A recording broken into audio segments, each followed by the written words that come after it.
हिमाचल के पहले सामुदायिक रेडियो सोलन 90.4 मेगाहर्ट्ज़ पर आप सभी का दोस्त अनिल आपके साथ। और लिसनर्स, आज का ये ख़ास कार्यक्रम एक मुलाकात स्टूडियो से नहीं बल्कि स्टूडियो के बाहर से है।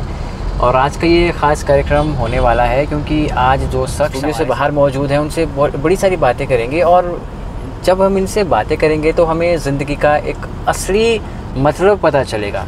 ज़िंदगी कितनी चैलेंजिंग भरी है, लेकिन उस चैलेंज में भी ज़िंदगी को कैसे एंजॉय करना है। ये बड़े ही दूर से हिमाचल आए हैं और मस्कुलर डिस्ट्रॉफी जैसी समस्या से ये जूझ रहे हैं। लिसनर्स, मस्कुलर डिस्ट्रॉफी किसी तरह की कोई ये एक बीमारी नहीं है। और कैसे इन्होंने इस बीमारी से सर्वाइव किया, क्या कुछ चैलेंजेस आ रहे हैं। हमारे साथ आज हैं Ritesh Solanki ji. Sir welcome. Hello friends. तो सर सबसे पहले तो वेलकम है आपका हिमाचल में। थैंक यू आपने मेरा इंटरव्यू किया, वो बड़ी बात है। सर मस्कुलर डिस्ट्रॉफी के साथ आप हैं। हाँ। तो बताएं आप कि ये जेनेटिक रहा या तो ये बेसिकली क्या होता है, डीएनए में म्यूटेशन हो जाता है, उसकी वजह से ये डिसीज़ हो जाता है। जैसे कि एक भी जीन्स आपका कुछ फॉल्टी हो जाता है तो उसकी वजह से क्या होता है कि बॉडी में आपका डायस्ट्रोफिन नाम का जो प्रोटीन होता है वो बन नहीं पाता। तो वो मसल स्ट्रेंथनिंग और जो अपने डे टू डे एक्टिविटी करते हैं वो मसल स्ट्रेंथ चाहिए, वो प्रोटीन बन नहीं पाता है बॉडी में। तो वो है, तो अभी तक ऐसा कुछ रिसर्च नहीं हुआ है कि वो डीएनए में जाके करेक्ट करे और आपका डिसीज ठीक हो जाए। तो अभी इसको फिजियोथेरापी और एक्सरसाइज से थोड़ा मेंटेन किया जा सकता है, लेकिन डे बाय डे आपका वीकनेस तो बढ़ता ही ज़्यादा है। ओके।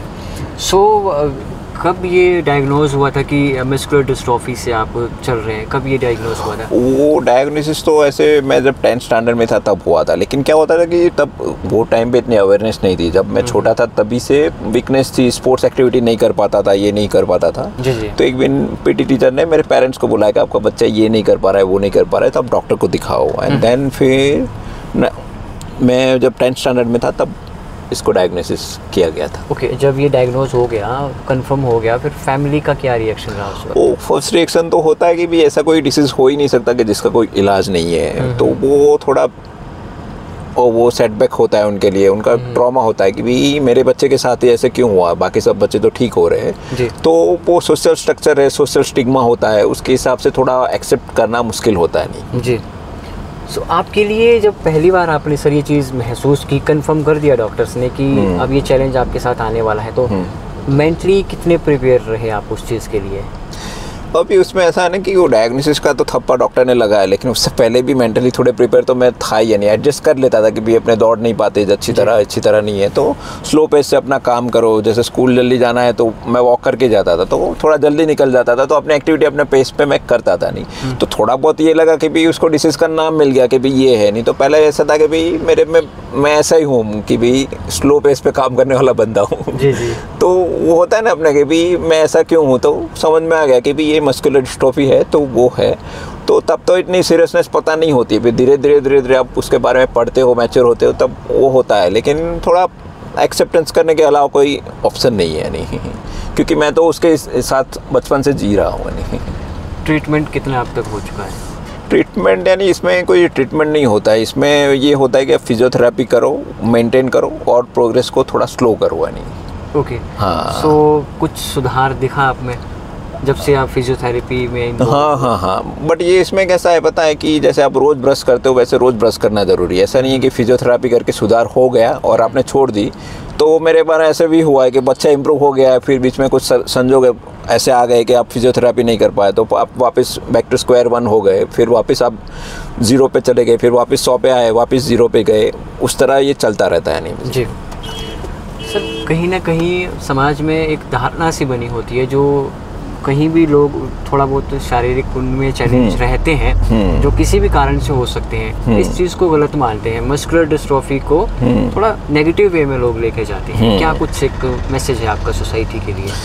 इस सोसाइटी को तो यही बोलता हूँ कि आदमी की पहचान उसके शरीर से होती नहीं है, आदमी की पहचान उसकी सोच और उसके दिमाग से होती है। तो आप देखो डॉक्टर स्टीफन हॉकिंस है, उनको ALS की बीमारी थी, तो वो तो कितना बड़ा काम कर गए। तो फिजिकल तो ये आपका बॉडी है, मेन तो आपका दिमाग जो है और आपकी सोच है वो आपके लेके जाती है कहीं पे भी आपका आप ऊपर जाते हो तो भी आदमी की सोच लेके जाती है, नीचे जाओगे तो भी आदमी की सोच लेके जाती है। अगर सोच में आपकी खराबी है तो आप मेंटली हैंडीकैप हो गए नहीं तो फिजिकली हैंडीकैप से तो बेटर बिल्कुल नहीं है मेंटली हैंडीकैप होना है नहीं। फिजिकल हैंडीकैप चल जाएगा लेकिन आपका दिमाग और सोच सही है तो आप कहीं पे भी पहुंच सकते हो। जी, ये बड़ी ही अच्छी बात सर ने कही है कि जब हमारी दिमागी सोच सही नहीं है तो हम लाइफ में कुछ भी अच्छा नहीं कर सकते। सर लाइफ में ऐसी कौन कौन सी डेली लाइफ की चीज़ें हैं आपकी जो आपको खुशी देती है?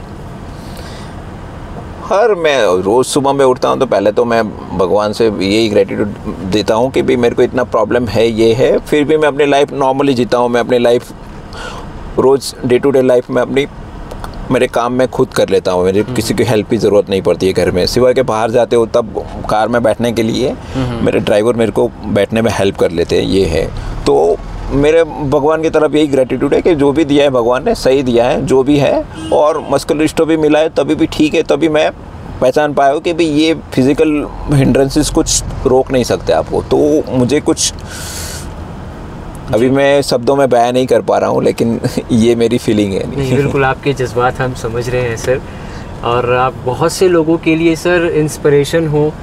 लोगों के पास बहुत कुछ होता है फिर भी वो लाइफ से खुश नहीं होते, और आप जैसे लोग हमें जब मिलते हैं तो हमें भी पर्सनली ये फील होता है कि भगवान ने हमें कितना कुछ दे रखा है। जब हम आपके जैसे चेहरे देखते हैं, जो आपने बोला कि जन्म से ही आप एक चैलेंज के साथ चल रहे हैं, बट कभी भी लगा नहीं जितनी देर से मैं आपसे बातें कर रहा हूँ आप थोड़ा डिमोटिवेट हुए हो या आप खुश नहीं हो। ये बहुत अच्छा सर एक फ्रेम ऑफ माइंड है। और बहुत से लोग और भी ऐसे हैं सर जो आप ही की तरह समस्या से जूझ रहे हैं, क्या कुछ कहेंगे आप उनको? देखो, उनसे तो मैं एक ही बात कहूँगा कि ये सब डिसेबिलिटी है ना, वो दिमाग की पैदाइश है और कुछ नहीं है। आप भी जैसे कि अभी मैं भाई साहब के साथ बैठा हूँ, वो मेरा इंटरव्यू ले रहे हो, मैं अहमदाबाद से सोलन आया हूँ तो मैं सोलन घूम सकता हूँ, कहाँ पे भी घूम सकता हूँ, तो वो अलग चीज़ है अभी। और देखो, आप दो पैर से चल के जाओ या मैं व्हीलचेयर से जाऊं, बात तो एक ही है, तुम्हारा काम होना चाहिए। और मेरा तो कहना है कि ज़िंदगी जीने के इनफाइनाइट तरीके हैं। इंसान को खाली एक या दो तरीके ही पता है कि मैं इस तरह जी सकता हूं। अगर जीना है तो आपको जितने आकाश में तारे हैं उतने ही जीने के तरीके हैं, बिल्कुल, तो वो आप मान के रखो। तो वैसा है, वो आपको क्रिएटिव होकर एक्सप्लोर करना पड़ेगा कि ये रास्ता नहीं है तो मैं किस वे में जाऊँ, किस वे में जाऊँ, क्या वे में करूँ, तो आपके पास 1000 रास्ता निकलेंगे नहीं, बिल्कुल। तो मैं ये सोच के मान चलता हूँ, तो मेरे को कभी रुकावट नहीं आती लाइफ में। नहीं, बहुत ही अच्छी सोच है सर आपकी। और करोड़ों लोगों के लिए सर आप इंस्पिरेशन है, जिस तरह से का माइंडसेट है, मतलब मन यही है हमारा कि हम आपसे बातें करते रहें। और सर इंसान जब लाइफ में आता है तो आगे चलने के लिए कुछ ना कुछ उसके पास रोजगार होना चाहिए ताकि वो बिजी रखे अपने आप को, तभी वो उसका माइंड एक पॉजिटिव रह पाएगा। प्रोफेशन किस तरह का है आपका? हाँ, मैंने मास मीडिया का स्टडीज़ किया हुआ है। पहले मैं चार्टर्ड अकाउंटेंसी का कोर्स कर रहा था, तो मैं CA इंटर तक भी स्टडी किया है, लेकिन मुझे तब CA और अकाउंटिंग वगैरह में इंटरेस्ट नहीं था। फिर मैंने मास मीडिया का स्टडी किया एंड देन अभी प्रोफेशन वाइज मैं वीडियो प्रोडक्शन हाउस चलाता हूँ, तो हम लोग डॉक्यूमेंट्रीज़ है, एड फिल्म्स है, इवेंट कवरेज और अलग अलग सोशल मीडिया की जो कंटेंट है वो सब क्रिएट करते हैं। और YouTube channels, various YouTube channels के लिए भी हम लोग कंटेंट प्रोवाइड करते हैं। जी, यूट्यूब का यहाँ पे सर जिक्र है क्योंकि आजकल सोशल मीडिया का दौर आ गया है, AI ChatGPT का दौर है।